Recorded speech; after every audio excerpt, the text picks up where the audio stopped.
NCERT exemplar exercise 2.3 chapter name is polynomials. Question number 23 says factorize, उसके बाद 4 polynomials हमको दिए गए। हम इन पॉलिनोमियल्स को फैक्टराइज करने वाले हैं by splitting middle term. Split मतलब तोड़ देना, मिडल माने बीच वाली टर्म्स को 2 टर्म्स में हमें तोड़ना है। मेथड क्या होगा, जो तोड़ने में यहाँ पे फैक्टर आएगा ना, उसको मल्टीप्लाई करने के बाद जो एक्स स्क्वायर्ड के साथ कोएफिशिएंट है और ये कांस्टेंट वैल्यू है वो आ जानी चाहिए। या दूसरे तरह से ऐसे सोचो कि एक्स स्क्वायर्ड के साथ जो कोएफिशिएंट है और जो कांस्टेंट है इसका मल्टीप्लाई कर दो, जो प्रोडक्ट आएगा उस प्रोडक्ट को प्राइम फैक्टराइजेशन में तोड़ दो और उन फैक्टर्स के 2 ग्रुप बनाओ। उन ग्रुप को जोड़ने या घटाने पे बीच वाली वैल्यू आनी चाहिए। ये बुक में तुमको दिया गया। मैंने तुमको ये भी बताया कि स्मार्टली कैसे समझें कि इसको किन 2 फैक्टर्स में तोड़ना है, राइट। उसके लिए मैंने बताया कि ये जो साइन है ना, कांस्टेंट वैल्यू है, और यहां पे जो साइन है उसको देख लो, तो यहां पॉजिटिव तो पॉजिटिव हुआ, राइट। तो अब ये जो टर्म आएगी इसको जब स्प्लिट करोगे तो दोनों जो टर्म होगी स्प्लिट करने वो पॉजिटिव ही होगी 100%। जैसे यहां पे देखो, यहां नेगेटिव है यहां पॉजिटिव है, तो जब तुम इसको मल्टीप्लाई करोगे तो वैल्यू आई नेगेटिव में, तो यानी ये जो टर्म आएगी ना ये हमेशा घटाने पर ही आएगी।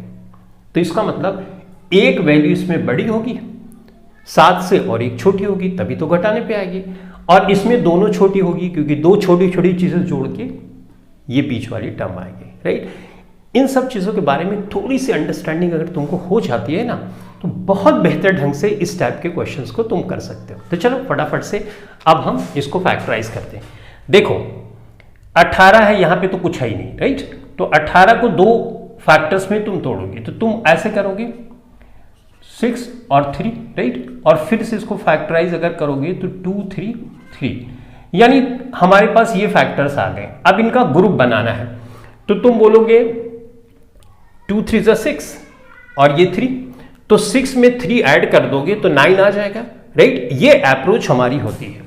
ये तो शुरू में समझने की बात हुई, लेकिन जब तुम करने लगते हो ना तो ये सब कुछ इतना करने की जरूरत नहीं पड़ती। बिल्कुल तुम्हारे दिमाग में क्लियर पिक्चर पहले से हो जाती है क्या करना है। जैसे मेरे दिमाग में क्या आया, मेरे दिमाग में आया कि ये पॉजिटिव है तो इसका मतलब ये जोड़ने पे ही आएगा। अब 18 का 6 3 का 18, तो 6 और 3 जोड़ दोगे 9 आएगा, और जोड़ने पे ही आएगा। देखो अब यहां पे मैं कर रहा हूं, ये किया मैंने 6 किया प्लस 3 किया, 9 को 2 पार्ट्स में तोड़ दिया, और देखो जोड़ने पे ही आ रहा है ना, बीच में देखो जोड़ रहा हूं मैं। क्यों जोड़ने पा रहा है, क्योंकि पॉजिटिव और पॉजिटिव का पॉजिटिव होता है, जैसे शुरू में मैंने तुमको समझाया। एनीवेज तुम आगे कर लो, 6x प्लस 3x प्लस 18, ठीक है। अब यहाँ पे x कॉमन लोगे, जब कॉमन लेते हो इन दोनों टर्म्स में तो डिवाइड कर दो। जब डिवाइड करोगे यहाँ पे x बचेगा, यहाँ पे डिवाइड करोगे 6x में तो x से x कैंसिल 6 बच जाएगा, ठीक है। अब कोशिश ये करनी होती है जो यहाँ पे आए वही यहाँ पे ब्रैकेट में आना चाहिए। तो मैं 3 अगर कॉमन ले लूँ, ठीक है, तो 3 से 3 कैंसिल, यहाँ पे x बचेगा, 18 को 3 से डिवाइड करोगे तो 6 आएगा। अब देखो यहाँ दोनों चीज कॉमन आ गई, तो 6 प्लस x कर दिया और x प्लस 3 कर दिया, और यही हो गया इसका फैक्टराइजेशन। तो देखा तुमने कितनी आसानी से कर लिया, और भी आसानी से, बहुत ही आसानी से कर सकते हो अगर जो बातें मैंने बताई वो तुम समझ गए हो तो। देखो अब यहां पे देखो मैं कुछ करूंगा ही नहीं ज्यादा कुछ। देखो 6 3 18 हुआ, करेक्ट, ये तो समझ गए, और ये नेगेटिव में है तो नेगेटिव में वैल्यू, इसका मतलब 7 जो आएगा वो घटाने पर ही आएगा। तो घटाने पे आएगा तो एक बड़ा फैक्टर होगा 7 से, एक छोटा होगा, राइट। तो 6 3 18 हो गया। अब देखो 9 दूना 18 भी होता है, तो 9 में से 2 घटा दो 7 आ जाएगा। देखा कितना फटाक से तुम कंक्लूजन पे पहुंच जाओगे। 9 माइनस 2 और ये x माइनस 3, करेक्ट। अब देखो 6x स्क्वायर हुआ और 9x minus 2x minus 3, right. अब इसको फर्दर इसको मिटा दो, इसकी तो जरूरत ही नहीं अपन,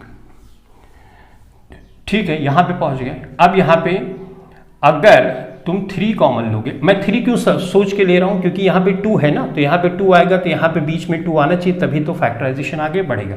तो 3 कॉमन लिया और मैंने यहाँ पे 3x कॉमन ले लिया, तो 3 2 6 और यहाँ पे 1x बचा, यहाँ से x कैंसिल और 3 3 9 आ गया, राइट। अब यही चीज़ यहाँ पर भी लानी है, तो अगर मैं -1 कॉमन ले लूँ तो 2x बचेगा, माइनस से माइनस कैंसिल, और 2x बचेगा, माइनस से माइनस कैंसिल हो जाएगा, प्लस हो जाएगा, और ये 3 हो जाएगा। देखो दोनों जगह सेम आ गया, तो हमने 2x + 3 और 3x - 1, तो ये देखो इसके दो फैक्टर आ गए, 2x + 3 और 3x - 1। ठीक है, देखा कितनी आसानी से फैक्टराइजेशन हो रहा है। कुछ मुश्किल लग रहा है? कुछ भी मुश्किल नहीं लगना चाहिए, बिल्कुल आसान है सब, कुछ भी मुश्किल नहीं होता है। अब देखो यहाँ पे जैसे मैंने देखा माइनस और यहाँ प्लस, तो माइनस आया, इसका मतलब 7 घटाने पे आएगा, इसका मतलब एक फैक्टर इससे बड़ा होगा, दूसरा इससे छोटा होगा 100%। तो 15 दूना 30 हो गया। अब 10 3 30 भी होता है, 10 3 30 भी होता है ना, तो इसको ऐसे कर सकते हैं। देखो यहाँ पे 10 मैंने लिखा और यहाँ से 3, देखो घटाने पे मैं कर रहा हूँ, घटाने पे ही वैल्यू 7 आ रही, राइट। तो हम वैल्यू नहीं चेंज करते, मिडल टर्म को स्प्लिट करते हैं, राइट। तो 7 को स्प्लिट कर दिया 2 हिस्सों में, लेकिन 10 - 3 अभी भी तो 7 ही हुआ, करेक्ट। तो चलो अब आगे इसको कर लेते हैं, 2x² - 10x, minus minus plus हो जाएगा, और 3x, इस x को इधर मल्टीप्लाई कर रहे हो, नेगेटिव भी अंदर लेके हम गए, तो ये हो गया। अब यहाँ पे 2x कॉमन ले लो, तो यहाँ पे तुम्हारे पास बच जाएगा x कैंसिल हो गया, 2 5 10, ये हो गया। अब यहाँ पे अगर मैं 3 कॉमन ले लूँ तो 3 से 3 कैंसिल, x 3 5, देखो दोनों यहाँ पे सेम आ गया। करते करते तुमको आइडिया हो जाएगा, ये कुछ भी मुश्किल नहीं होता है। 2x + 3, तो x - 5 और 2x + 3 ये हो गए दो फैक्टर्स इसके। अब देखो ये सब जो चीजें आ रही हैं, ये आंसर ना, ये आंसर जैसे ही फैक्टर्स बनता है वैसे ही उसी टाइम पता चल जाता है। क्योंकि तुम क्लास 9 में हो इसलिए ये सब चीजें नहीं बता रहा हूं, जैसे ही फैक्टर बनता है वैसे ही पता चल जाता है। यहाँ पे जैसे स्प्लिट कर तो वैसे ही पता चल जाता है कि यहाँ पे फैक्टर्स क्या आएगा, राइट। ये सब चीजें जब तुम कॉम्पिटिटिव एग्जामिनेशन की तैयारी करोगे तब मैं तुमको डिटेल में समझाऊंगा। फिलहाल अभी तो इतना समझना जरूरी है, बेसिक चीजें जरूरी है, उसके बाद तो सारी चीजें आ ही जाती है। डन। अब हम ये लास्ट वाला फैक्टराइजेशन करने वाले हैं, ये भी बड़ा आसान है, कुछ मुश्किल नहीं है। देखो मैं कैसे कर रहा हूं। सबसे पहले यहां पे 84 है, 2r है, -2r² है ना, तो तुमको r² वाली टर्म पहले कर लो, क्योंकि इसी तरह से सब जगह अरेंज्ड है, राइट। तो ये 2r² कर दिया, और उसके बाद ये बीच वाली टर्म कर दिया, और कांस्टेंट वैल्यू को हमने इधर कर दिया। कोई फर्क पड़ा? कोई फर्क नहीं पड़ा, अभी भी सेम चीज़ है। माइनस माइनस के चक्कर में अभी नहीं पढ़ना, नहीं तो ये कॉम्प्लिकेटेड हो जाएगा, ठीक है।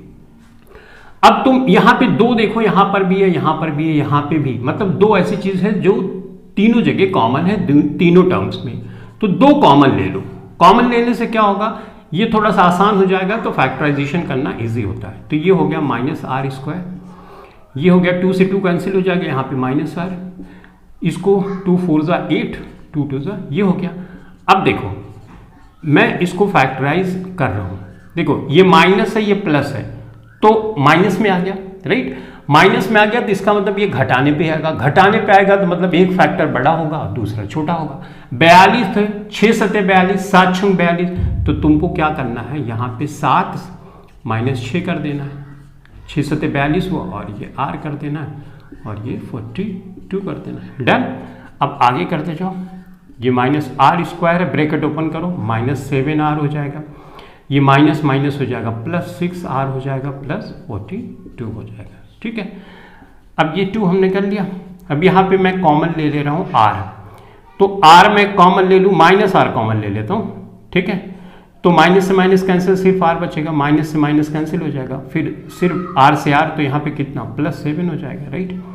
यहाँ पे अगर मैं 6 कॉमन ले लूँ तो 6 से 6 कैंसिल r, और 6 7 42 यानी 7, राइट। तो ये हो गया। अब यहाँ पे मैंने 2 किया, यहाँ पे r +7 है, ठीक है, और यहाँ पे क्या बचा 6, ये माइनस है तो इधर कर दो r, ये कर दिया, और 2 पहले से है, राइट, तो 2 यहाँ पे लिख दो, और ये हो गया इसका फैक्टराइजेशन। तो तुमने देखा कितना आसानी से तुमने फैक्टराइजेशन किया। मैं समझा रहा हूँ इसलिए टाइम लग रहा है, नहीं तो कुछ भी मुश्किल नहीं, थोड़ी सी प्रैक्टिस करने की ज़रूरत है, ठीक है। तो इस क्वेश्चन के लिए इतना ही। अब हम सॉल्व करेंगे next question. Thank you very much.